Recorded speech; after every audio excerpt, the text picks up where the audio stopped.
A large part of science is gathering information, running a model, gathering data, and you get some results. But how do you know when you should trust those results? You might assume that your data are correct. You did it after all, and you know exactly what you're doing. But that isn't always true, and the moral of the story is not to trust your data. Oftentimes, that's wrong, and it goes against the mindset of rigorous science. And also, we need to be able to communicate the uncertainty that comes with any scientific endeavor. Lincoln Moses was a Stanford statistician who originally tried to drill into the heads of his students not to trust estimates from their data, but instead to show that anything derived from data has inherent uncertainty. This is something called confidence intervals that we'll talk about shortly. He later joked after consulting for the US government that what's even more important is to use data in the first place. He had assumed that people were already doing that. But the underlying problem is that point estimates lie. Take a look at these points that have not been colored to suggest presidential polling estimates. There's a clear trend here, right? Red is going up and up and up, and blue is going down, right? Not necessarily.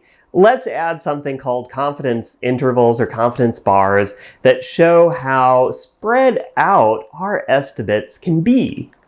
There's so much overlap here, once you consider the underlying uncertainty, that it could also be the case that these are all the same value. A statistical test is a fairly standard way to determine whether two sets of data come from the same distribution or not, and how confident you are about saying that. At the moment, there's a raging debate. Is it better to just show confidence intervals or to run a statistical test that gives you a single definitive answer?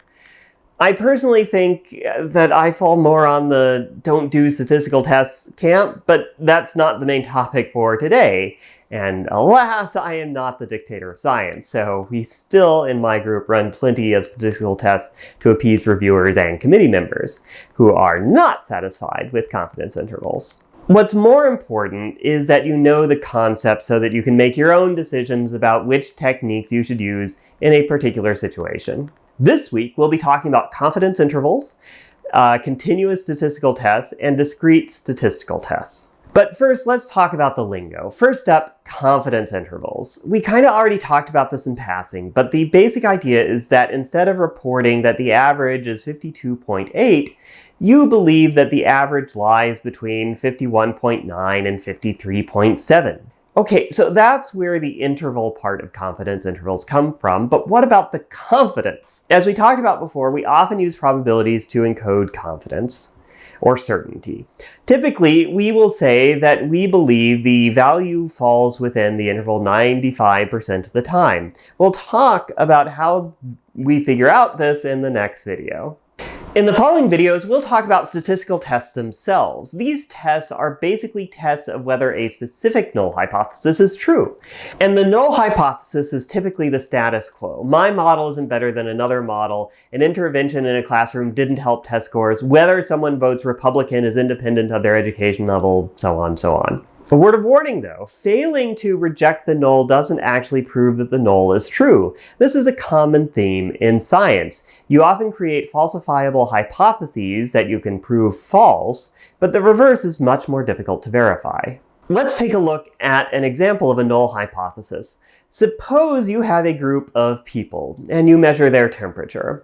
You can ask whether or not their temperature is different from the normal temperature of 98.6 degrees through a statistical test. In this case, the null hypothesis is that it is equal. The alternative hypothesis is that the mean of this population is not equal to the normal temperature. We'll get into how you actually do this and answer that question, but let's first talk about more lingo associated with hypothesis tests. First up is the test statistic. This is the thing that you're measuring from some population. So this is what you gather from the data, and this is what allows you to decide whether you can reject the null hypothesis or not. And typically you associate this test statistic with some distribution. So that allows you to compute what is a probability that I can reject the null hypothesis. Let's think about what can happen when you do a statistical test. Hopefully you'll be right. You'll detect a disease when it's there, or you'll say that it's not there when it isn't. These are the good, correct outcomes with the happy faces here. But what can go wrong? It's useful to use the story of the boy who cried wolf to explain this. There was a boy who was assigned to guard a village. He got bored and falsely said that there was a wolf threatening the sheep. The villagers came to save him, but there was no wolf. The next time, the wolf actually came. He cried wolf, but the villagers didn't come because they didn't believe him. So these are examples of what can go wrong with statistical tests. You can have a false positive when you believe that something is there when it isn't. And you can have a false negative when you believe that something isn't there when it is. These are called type 1 and type 2 errors. The villagers had type 1 and type 2 errors in that order. Another concept we need to talk about is the p-value. The p-value is the probability of the null hypothesis being true, so we want this to be as low as 0. And often what you will do is you will, before you begin your experiment, decide, here's a threshold with which I will reject my null hypothesis. And you'll decide that, okay, if my p-value is below 0.5 or my p-value is below 0.1, then I will reject my null hypothesis. Let's focus on that a little bit more. Your threshold should be picked before you begin any statistical test, and ideally before you run any experiments. You should never choose your threshold based on the p-value that you actually get. This sounds pretty good, but there's only a small chance that you've come to the wrong decision. But remember, that only holds true for one data set, one experiment, one statistical test. Think about rerunning the experiment multiple times. Well, each time you have a 0.05 probability of mistakenly rejecting the null hypothesis, each time you run an experiment, the probability of mistakenly rejecting the null hypothesis increases. Sometimes people run too many experiments by accident, sometimes intentionally, just to get some result. This is called p-hacking, and something we need to be aware of when we keep trying to get something to work. Here's an example from the comic strip XKCD about someone running a bunch of statistical tests and only reporting that one rejected the null and treating that like it was the ground truth. So if you run a bunch of statistical tests and you're going to declare success if any of them work, let's say for instance you have a bunch of machine learning models, then you need to do something called the Bonferroni correction.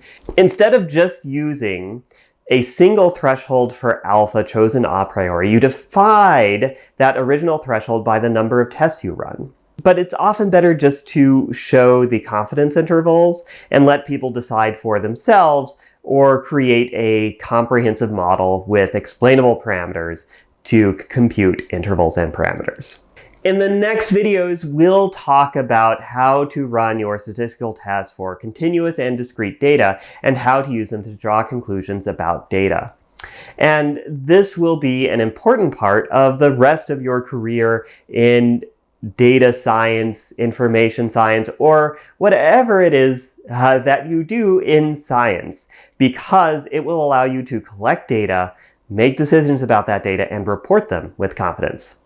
If you want to see more videos like this, check the video description for the course that comes from the link down below. You can then see the context and the correct order for watching these videos. YouTube will gleefully show you stuff in the wrong order. If you want other people to see this video, provide a big gradient to the recommendation algorithm by clicking the like and subscribe button down below.